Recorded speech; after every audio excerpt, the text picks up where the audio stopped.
Abra comigo em Lucas capítulo 7, verso 44 a 47. Enquanto os nossos irmãos e irmãs procuram, faço coro as palavras do pastor Júnior a todas as mamães. Que Deus abençoe a todas vocês nesse dia muito especial. Minha esposa está aqui, minha filha também. Ser pai é bênção, mas como o pastor Júnior falou, existem mães que são super mães. Lá em casa a gente tem também uma super mãe, que é bênção de Deus. Deus abençoe todas as mamães. Lucas capítulo 7, versos 44 a 47, está escrito assim: entrei em sua casa, mas você não me deu água para lavar os pés. Ela molhou os meus pés com suas lágrimas e as enxugou com os seus cabelos. Verso 45, da mesma maneira, tu não me saudaste com um ósculo, muito próprio daquela cultura, um beijo. Aqui as pessoas ficariam escandalizadas vendo um homem dar um beijo, um selinho na testa de outro homem. Mas na cultura oriental isso é um hábitos. Jesus faz questão de destacar: tu não me saudaste com um beijo na face, como é costume tradicional. Ela, todavia, desde que cheguei, não cessa de me beijar os pés. E mais, acrescento, palavras de Jesus: tu não me ungistes a cabeça com óleo, como era de se esperar, mas essa mulher com puro bálsamo, diz o Espírito de profecia, me ungiu os pés. Verso 47, por tudo isso te asseguro que o grande amor por ela demonstrado prova que seus muitos pecados já foram todos perdoados. Mas, diz Jesus, onde há necessidade de pouco perdão, pouco amor é revelado. Quero pregar respaldado nesse texto sobre o título: exalando essencialidade. Exalando essencialidade. Esse texto que nós acabamos de ler, ele tem como pano de fundo a história de um fariseu chamado Simão, que convidou Jesus para jantar em sua casa. Quantos aqui gostam de ser convidados para jantar, almoçar, tomar café? Diga graças a Deus. É bom demais. Esse fariseu convidou Jesus para ir jantar na sua casa, mostrando, através dessa atitude, deferência e até mesmo uma certa admiração pelo Senhor Jesus. Porque é comum aquele que tem admiração por alguém trazer esse alguém para a sua mesa. Dificilmente nós vamos colocar na nossa mesa pessoas que nós não comungamos, que nós não temos afinidade de espírito. O que prova que esse religioso aqui teve uma certa empatia e uma certa afinidade com o Senhor Jesus. Todavia, ao longo do relato, nós vamos perceber que ali começa a se dar naquela ambiência, naquele contexto, uma espécie de violência simbólica. demonstrando completamente o contrário a partir do comportamento que aquele fariseu trata o Senhor Jesus na sua casa. E aí, é claro, para quem conhece um pouquinho de cultura semita, sabe que a hospitalidade é um ato sagrado nas religiões e nas culturas semitas, tanto cultura árabe como cultura judaica. E aí, na hospitalidade, uma forma de ofensa.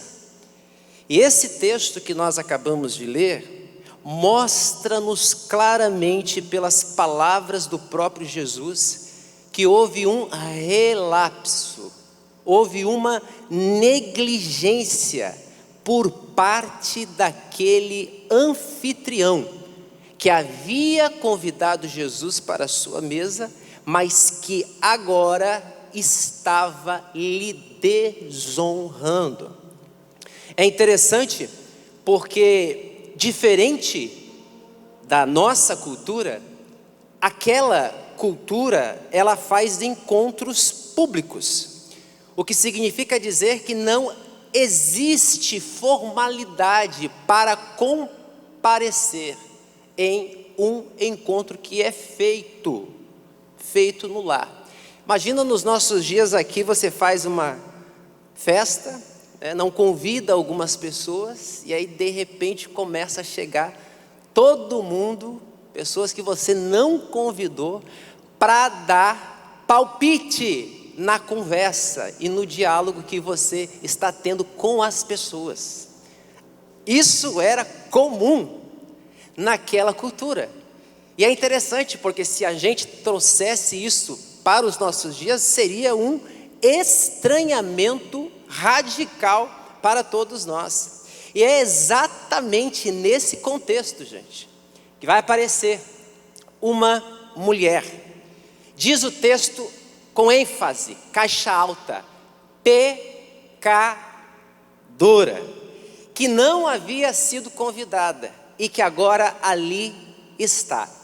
Ela quebra praticamente todos os protocolos da tradição judaica. Essa mulher não é uma mulher que está presa ao politicamente correto. Ela se imiscui naquele encontro sem ser convidada.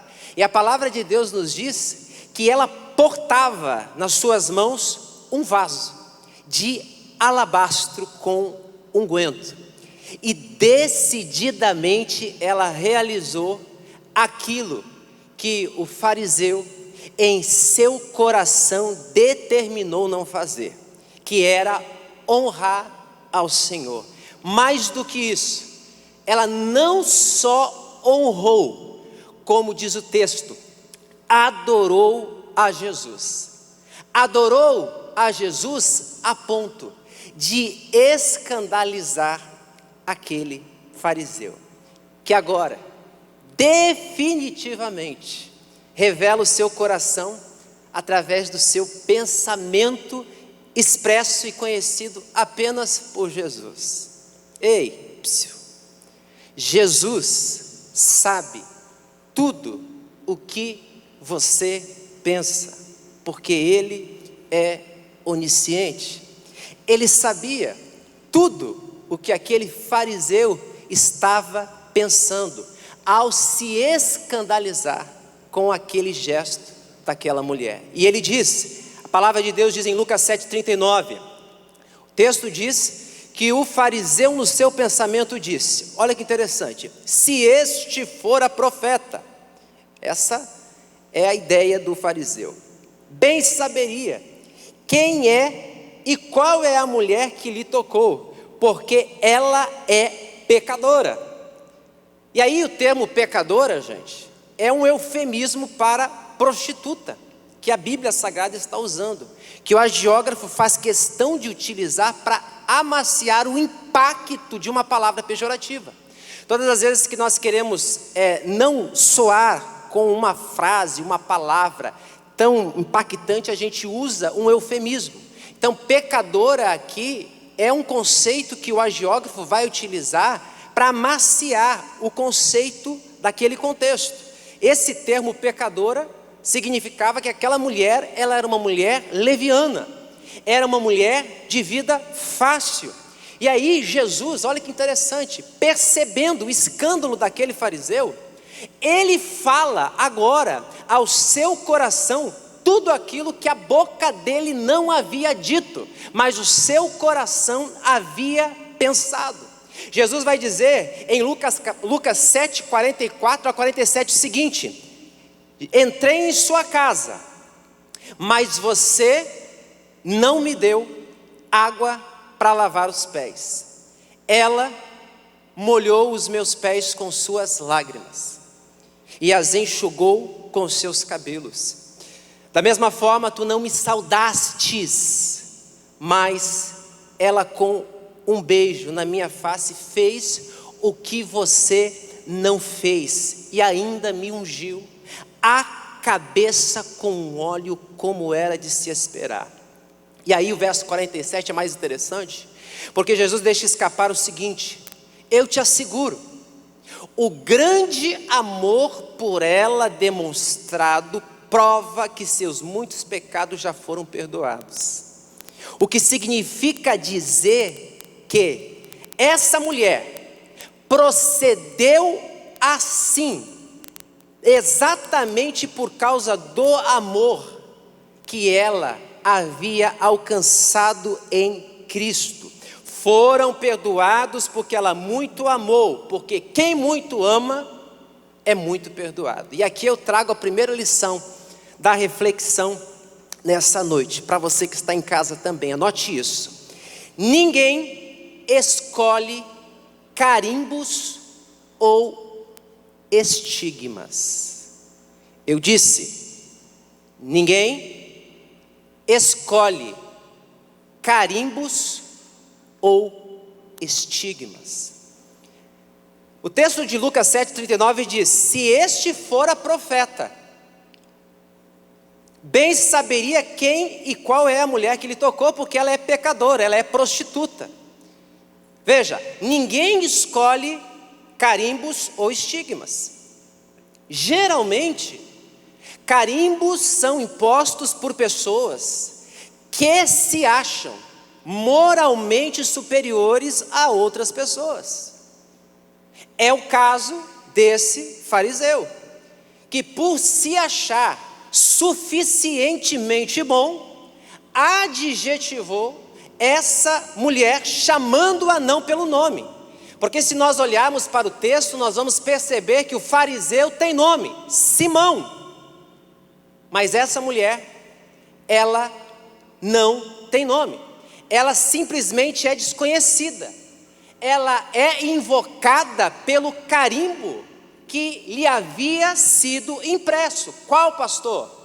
Pecadora. É claro que mudam os protagonistas, mas a história é sempre a mesma. Quantos que são reconhecidos pelos seus estigmas e não pelo seu nome? Essa mulher aqui, ela representa todas aquelas pessoas que um dia receberam uma marca, seja ela em função de uma experiência do passado, seja ela em razão de sua posição social, origem étnica, aparência física ou qualquer outro adjetivo que descaracterize aquilo que a pessoa verdadeiramente é. Essa mulher representa você, que em algum momento da vida foi adjetivado, não por aquilo que você é na sua essência, mas por aquilo que os outros disseram. E é lamentável, mas a sociedade não percebe que o estigma, geralmente, ele comporta a dissolvência da identidade e o sequestro da subjetividade. A pior experiência que um ser humano pode ter é a de ser aquilo que ele não é. Repito, a pior experiência que um ser humano pode ter é a de ser aquilo que ele não é. É de não assumir a sua identidade em função de terceiros. Pessoas que nunca são aquilo que deveriam ser por causa de A ou de B, ou por causa dos estigmas, dos carimbos que lhes foram impostos. Veja que interessante. Todas as vezes que você se torna aquilo que os outros dizem, e não aquilo que Deus diz, e aquilo que você é, você trai a sua existência. E a vida é muito curta para ser pequena, como disse o primeiro-ministro do Reino Unido, Benjamin Disraeli. Passa muito rápido. José Saramago, Prêmio Nobel da Literatura, disse: não tenhamos pressa, porém não percamos tempo. A vida passa muito rápido para você não ser aquilo que você deve ser. E aí, o que me chama a atenção nessa mulher, é que essa mulher não aceitou o estigma do fariseu. E Deus está dizendo para pessoas hoje aqui: não aceite os estigmas que os outros estão lhe dando ou lhe imprimindo. Diga: eu não vou aceitar os estigmas. Veja, o estigma de pecadora, eu não sei qual é o seu estigma. Eu não sei qual é o estigma que lhe deram. Mas geralmente as pessoas que são especialistas morais da vida alheia, é interessante, porque existem pessoas que são especialistas na arte de coar mosquito. Elas são capazes de tirar um cisco do seu olho, mas não são capazes de remover um travessão posto na sua face. E aí essas pessoas, elas se achando suficientemente superior a outras pessoas em função de sua moralidade, acabam adjetivando pessoas. E você, a exemplo dessa mulher, não pode e não deve aceitar nenhum carimbo. Quem está me entendendo, diga graças a Deus.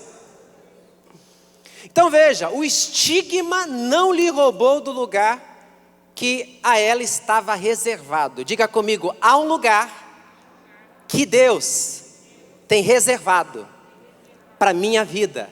Diga: ninguém vai roubar essa posição.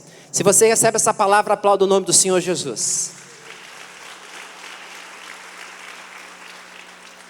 Lucas 7,37, o texto diz: eis que uma mulher da cidade, pecadora, sabendo que ele estava à mesa na casa do fariseu, levou um vaso de alabastro com unguento. Quantos vieram nessa noite adorar a Jesus com seu vaso de unguento? Digam graças a Deus. Veja, e aí é claro, eu preciso destacar isso aqui: o estigma, ele além de sequestrar a identidade do ser humano, ele vai transformar às vezes a percepção geográfica desse ser humano em relação ao lugar. Aquela mulher, de acordo com o texto que nós lemos, ela era socialmente alguém reprovável, mas ela não se permitiu enquadrar nem pela sociedade e nem pela religião daquele fariseu. Não confundamos evangelho com religião. Não confundamos espiritualidade com religião. Religião e evangelho é tão diferente quanto habeas corpus e corpus Christi. É preciso saber separar as coisas. Então ela não se permitiu enquadrar nem pela sociedade e muito menos pela religião daquele fariseu. Ou seja, ela não assumiu a condição de estigmatizada. Ela se recusou simplesmente a ser aquilo que os outros quisessem que ela fosse. Porque se ela assumisse a condição de estigmatizada, ela perderia as relações de afeto para o lugar, que para ela era identificado como o seu lugar e o lugar que a ela estava reservado. Quando você assume a condição de estigmatizado, a primeira coisa que acontece é a perda de relação de afeto com o lugar aonde você está. Essa mulher aqui, ela não se permitiu. Por isso Deus está dizendo nessa hora: jamais permita que o olhar de terceiros, de religiosos, de pessoas que se acham moralmente superior a você, roubem você do lugar que é só seu na presença de Deus. Ninguém, escute isso aqui. Quem está me escutando, diga graças a Deus. Ninguém vai deslocar você da geografia que Deus desenhou para a sua vida, se você não permitir. Veneno só funciona para quem toma. Ninguém vai lhe roubar do lugar que Deus sonhou para você, se você não permitir. Essa mulher, simplesmente, ela não permitiu. Ninguém toca na sua dignidade, se você não deixar. E aí, é claro, é por isso que, para romper, como essa mulher rompeu, para não ser presa por esse framing, por esse enquadramento, você precisa ter fé. Diga comigo, fé.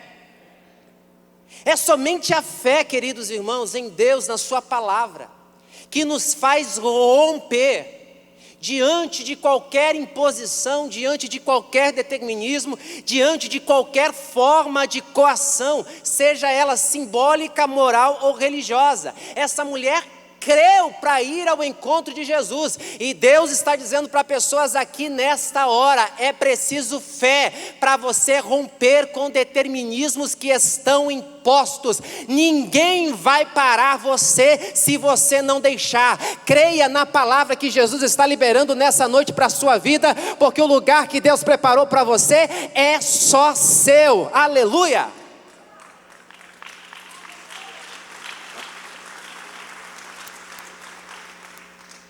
Veja, é por isso que ela rompe o carimbo e o determinismo imposto pelo carimbo, e leva o vaso de alabastro com unguento ao encontro de Jesus. Isso aqui é lindo, gente. Lucas 7,38, o texto diz: e estando por detrás, aos seus pés, chorando, olha a atitude dessa mulher, regava-os com suas lágrimas e os enxugava com os próprios cabelos, e beijava-lhe os pés e os ungia com o unguento. Que experiência emblemática. Veja, ela não esperou por um encontro, ela foi ao encontro. Ela não esperou por um abraço, porque o abraço que a curou não foi o abraço de alguém que lhe dera, mas foi o abraço que ela decidiu dar. Ela não foi convidada para aquela festa, mas ela foi à festa. Sabe, queridos irmãos, às vezes é preciso esquecer a plateia, esquecer a multidão, esquecer os olhares de desaprovação e correr desesperadamente ao encontro do Senhor Jesus. Talvez você se perceba em lugares ou existencialmente carimbado por pessoas que o rotularam. E isso está impedindo você de ser quem Deus quer que você seja.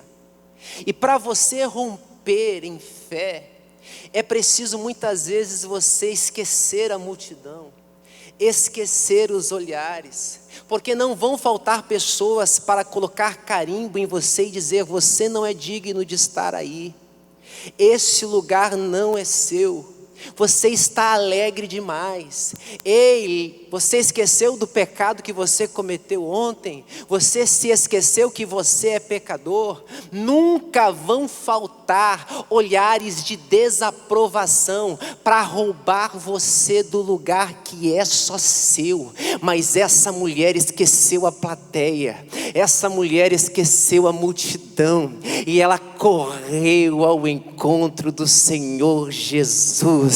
E Deus está dizendo nessa hora: filha, filho, não se preocupe com o olhar de desaprovação de terceiros. Corra ao meu encontro, traga o seu unguento, exale o seu perfume, exale a sua essência, exale o seu glória a Deus, exale a sua adoração, celebre a Deus, glorifique a vida, exalte o nome do Senhor. Onde estão aqueles que nessa noite querem derramar o seu unguento precioso na presença do Espírito Santo? Se você quer isso nessa noite, fique de pé, querido, e levante as suas duas mãos aos céus e comece a liberar uma palavra de adoração ao Senhor Jesus nessa noite. Tenha o seu momento, tenha a sua oportunidade, celebre a vida nesta hora. Se esqueça da multidão, se esqueça da plateia, abra os seus lábios, se esqueça de quem está do seu lado e agora eleve o seu coração ao trono de Deus, assim como essa mulher, assim como ela fez. Ah, querido, imagine isso. Essa mulher não se preocupou com A, com B, mas correu em direção ao Senhor. Eu não sei o que é que lhe impede de adorar, eu não sei qual é o estigma, qual é o carimbo, qual é o nome que lhe foi imposto, mas Jesus está dizendo: ei, rompa nesta noite com todos os estigmas, quebre o seu perfume. Por que, pastor, que você diz isso, pastor? Porque ninguém está autorizado a lhe censurar em sua adoração. Ninguém, nem os filhos que têm mais tempo de casa, pode impedir você de nessa noite derramar o seu perfume de adoração diante do Senhor.